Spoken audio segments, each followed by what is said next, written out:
Hello, all my gorgeous guys and dolls. I want to give some tips for sellers. I don't know why, but it's been commonplace to just ignore people.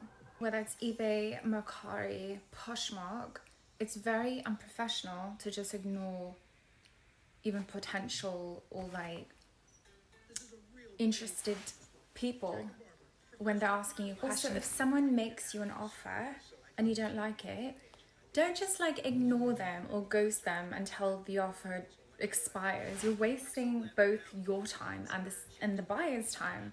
Make a counter offer. There's a reason why there's such thing as counter offers and offers, because you can negotiate. You can go back and forth until you come to an agreed price. It is so fucking rude to just wait until the offer expires. I never do that. Whether I'm a seller or a buyer, I will keep countering if I'm not happy with the price. And it's professional, it's completely normal to keep going back and forth until a price is agreed upon. But you're really wasting your own time too, especially on Poshmark when an offer is being made. You could sell your product sooner if you counter as soon as possible and start negotiating sooner. And the sooner you start negotiating and communicating with the potential buyer, the sooner your product will be sold. Communication is key. I don't know what it is, but for some reason on Poshmark, it's almost like 50% of sellers will actually communicate with you. I can't tell you how many times I've been interested in a product and you ask a question and they fucking ignore you. And I'm like, I just want to ask a majority of Poshmark sellers, do you actually want to sell your fucking shit? Or do you just want to waste your time and other people's time? I just don't understand it. I just cannot conceptualize why people are even on Poshmark when they have zero communication, or they just like, it's just, or a lot of the time, like, you'll actually go ahead and just buy a product. Like, you say, there's so many times I've bought a pair of shoes, no fucking communication. I'll wait a few days to a week and then I'll contact the seller like, hey, I just purchased your shoes, just wanted to know when I can expect to receive them. Nothing. Radio silence. And I'm waiting and waiting, and then you can't do anything until a certain time has passed, and then Poshmark will intervene and then give you like an automatic refund. I shouldn't even have to know this, but it's happened so many times.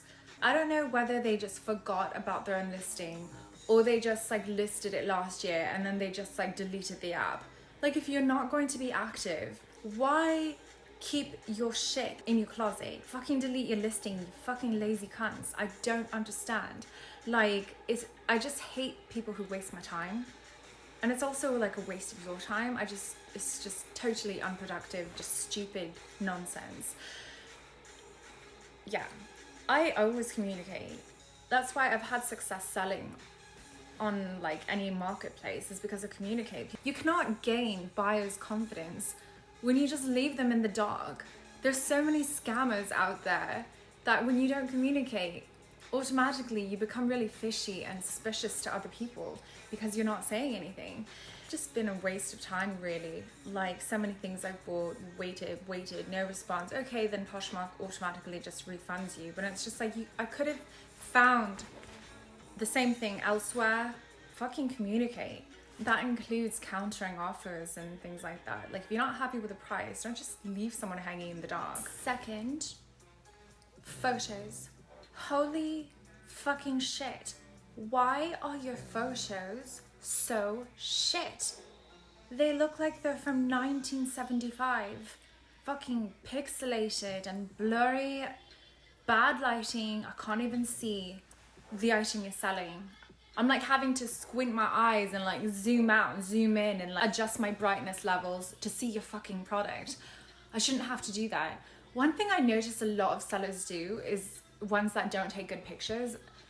They take like really close up shots. Say I'm selling this cap and the photo will be like this, like, or like this, like where I can't see the overall thing. I notice like, it's good to show some close-up details, but always show the whole product overall.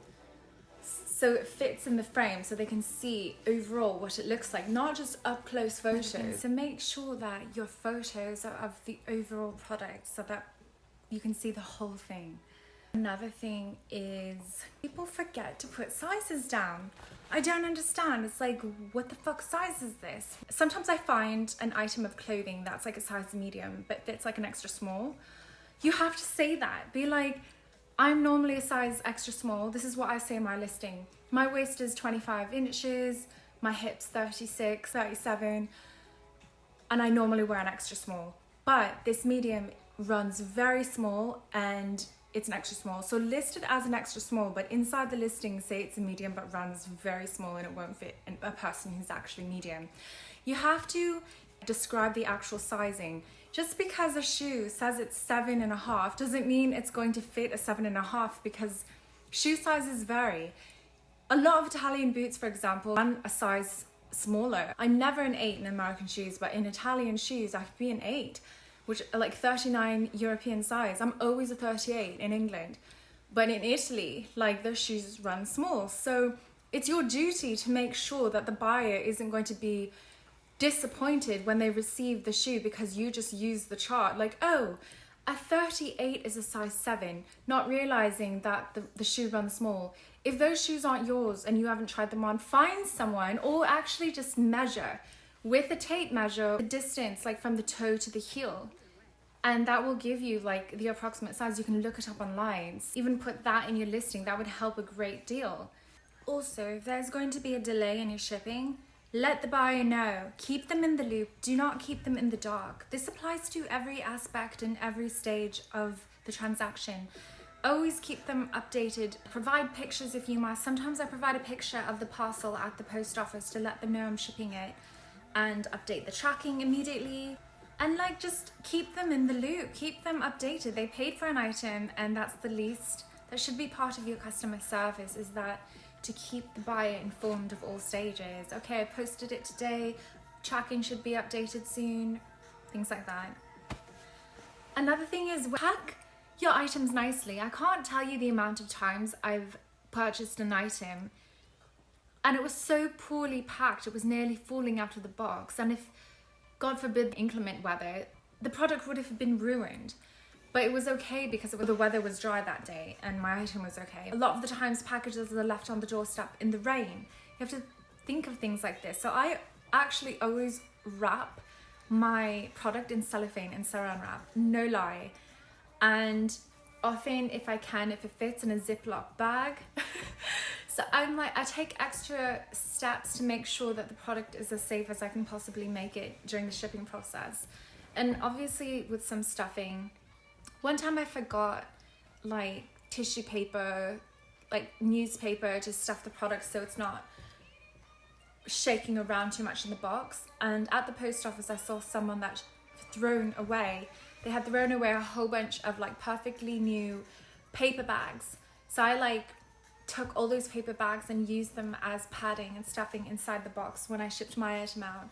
So be resourceful and think of things like that, because the more effort you put into the packing and shipping of your product, people are going to come back. They're more likely to leave you positive feedback. If you care about your product, you care about your transactions. When you're so like nonchalant, you don't give a fuck, it shows through your transactions, it shows through the way you communicate, it shows through how you handle the product and how you shipped it, how you packed it. And I find people just don't put effort into anything. You have to have an accurate description. It's almost better to not overhype your description so that when people get it, they're not going to be disappointed. Often people want the real thing to be better as described. It's good to have feedback when a customer says better than described. It's wonderful. You don't want to overhype your product and embellish the truth, because if you can't live up to the truth, you're going to get probably neutral to negative feedback. Be honest and accurate in your description. Take pictures of all the flaws. If you don't know, this is another thing. I have received products where I found flaws because I have an eagle eye and I will inspect my product, because I want to make sure that I received the item that I thought I was buying.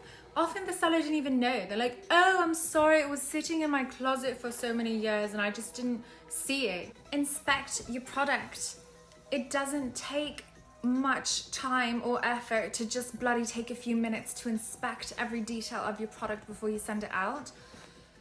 In case you do find a flaw, consider discounting it a bit for the buyer because they didn't know. That's a bloody contract. When you list things on eBay, you are making a legally binding contract. Once you send out that item, that is a binding contract with the buyer. If you did not put the flaw and you did not discover the flaw at the time of the description of the listing, even if it's on bid, add it, because you're allowed to add things to the description even when things are on bid. You can't alter the original description once bidders have started, but you can add on things. So you can say, I found a slight flaw in the bottom left corner of a handbag. You need to acknowledge flaws because it's honesty. People value honesty, integrity as a person, as a seller. It's so important. It's so disappointing when I've received a product and no flaws were ever listed and I'm finding all these flaws in the bag. It's very disheartening because it's like, what the fuck, they weren't honest. I wouldn't have paid so much, or I wouldn't have paid this price, or I wouldn't have even bid on the item or wanted the item if I knew about these flaws. Or it's okay, but I wish I knew, because you're kind of tricking them in a way by not disclosing flaws. Even if you didn't know about them, that's your negligence and your recklessness, and it's almost as bad as purposefully not telling them, because being neglectful and negligent is just showing you don't give a shit to see what is actually there and to disclose the truth of your products. I always deeply inspect all my products to make sure that it still matches the description before I send it out. Even if it was perfect 5 months ago before you put it away in your storage box in the attic, still check it. Things can happen. Sometimes you forget, sometimes you didn't see. Just to double check to make sure that your item matches the description. Again, legally binding contract. Your item must match your description. There are laws, even there are implied laws to say that you have to adhere to that rule. If there are signs of dirt, makeup, blemishes that can be wiped off, bloody wipe them off. I always take an alcohol cotton ball and wipe down everything I sell, just because any dirt I want to make it as clean as possible and as new and perfect as possible, even if it's a used item. So you don't want a t-shirt smelling of smoke, like if you smoke, or whatever, or even stale. Sometimes clothes get this weird smell when you leave them in storage too long, and often you're going to be selling stuff that's in storage, right? Things you don't wear anymore. I always just launder any clothes that I sell recently, because they're not going to smell fresh if they've been stored away. So go that extra step and just make sure things are clean. Wash them, clean them a bit if you have to. You want the product to be at least satisfactory, but you want it to be better than satisfactory. You want the buyer to be happy, and that means giving them the product in the best condition possible. Make sure it's clean, free from smells, free from dirt. And that's all I can say for today. So those are the few little pointers and a few tips for you online sellers out there, and I hope that you've learned something, and I hope it improves your overall selling experience. Anyway, I need to go to bed, and I will see you in my next video. Bye bye.